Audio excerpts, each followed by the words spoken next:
दोस्तों, जैसा कि मैंने पिछले वीडियो में आप लोगों को बताया था कि आगे हम लोग ऊपरकोट की खतरनाक वावों और कुओं के बारे में जानेंगे। क्या आपने कभी ऐसी जगह देखी है जहां जाने से लोग आज भी कतराते हैं? जूनागढ़ के ऊपरकोट किले में एक ऐसी वावड़ी है जिसकी सीढ़ियाँ आज भी दो लड़कियों के बलिदान की गवाही देती है। लोग कहते हैं कि वहाँ आज भी उन दो लड़कियों की आवाज़ सुनाई देती है जिसका नाम है अड़ीकड़ी वाव। लोक कथा के अनुसार इसके नाम के पीछे दो प्रमुख मान्यताएं हैं। पहली ये है कि जब इस वावड़ी को खोदते समय पानी नहीं निकला तो दो लड़कियां जिनका नाम अड़ी और कड़ी था उन्होंने अपना बलिदान दिया और इसके बाद ही यहाँ पानी का स्रोत मिला। इसीलिए इस वाव को अड़ी कड़ी वाव कहा जाता है। दूसरी कहानी के अनुसार वे दो दासियाँ थी जो रोज़ यहाँ से पानी भरा करती थी। दोस्तों, आज ये दोनों कहानियाँ मैं आप लोगों को गहराई से बताने वाला हूँ। पहली गाथा, बलिदान की गाथा। यह गाथा सबसे पुरानी और व्यापक रूप से सुनी जाने वाली कहानी है। कहा जाता है कि जब जूनागढ़ के शासक ने इस वाव का निर्माण कार्य शुरू करवाया तो बहुत खुदाई करने के बाद भी कहीं से पानी नहीं निकला। यह उस समय के राज्य के लिए एक बड़ी समस्या थी। तब राज दरबार के पंडितों और ज्योतिषी ने राजा को सलाह दी कि इस जमीन में पानी तभी आएगा जब किसी दो कुंवारी कन्याओं का बलिदान दिया जाएगा।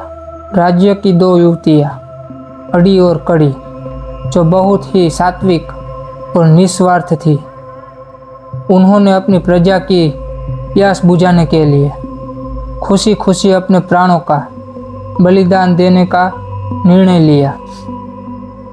जैसे ही उन्होंने अपना बलिदान दिया, कहते हैं कि उसी क्षण से जमीन से पानी का स्रोत फूट पड़ा।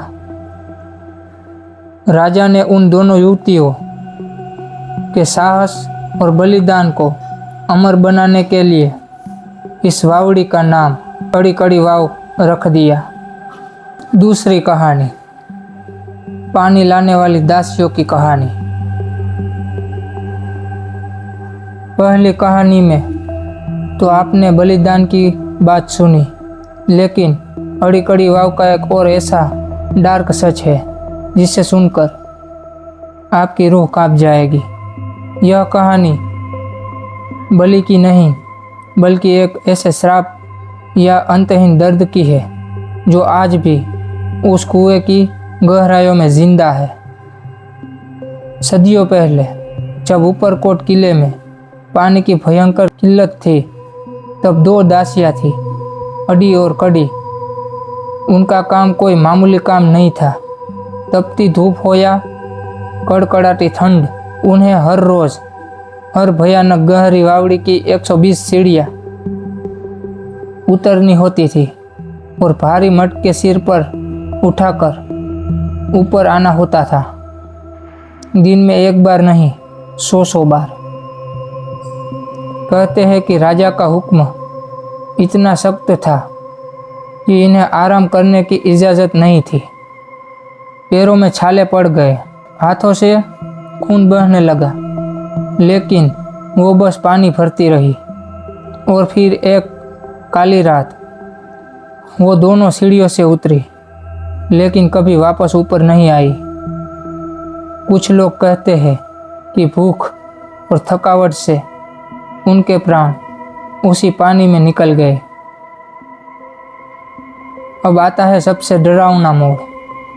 जूनागढ़ के पुराने लोग बताते हैं कि आज भी अगर आप अमावस्या की रात को या शाम ढलने के बाद इस वाव के पास अकेले खड़े हो तो आपको नीचे गहरी सीढ़ियों से किसी के भारी कदम रखने की और हांफने की आवाज़ें सुनाई देती है।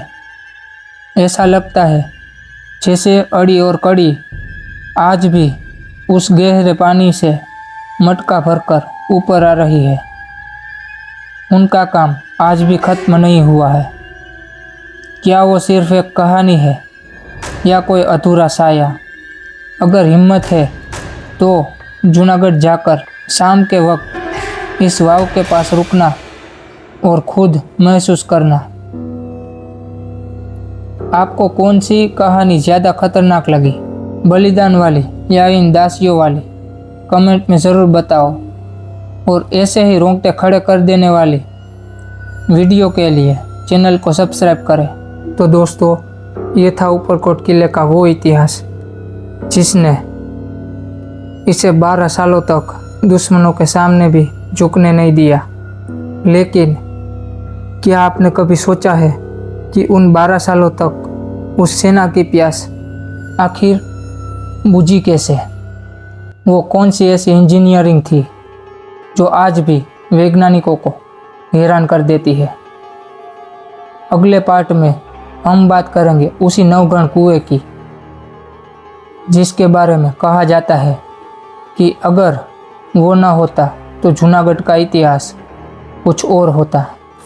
वो कुआं जिसकी सीढ़ियाँ आज भी रहस्य बनी हुई है। यकीन मानिए, जो जानकारी मैं आपको अगले पार्ट में दूंगा वो आपने शायद ही पहले कहीं सुनी होगी।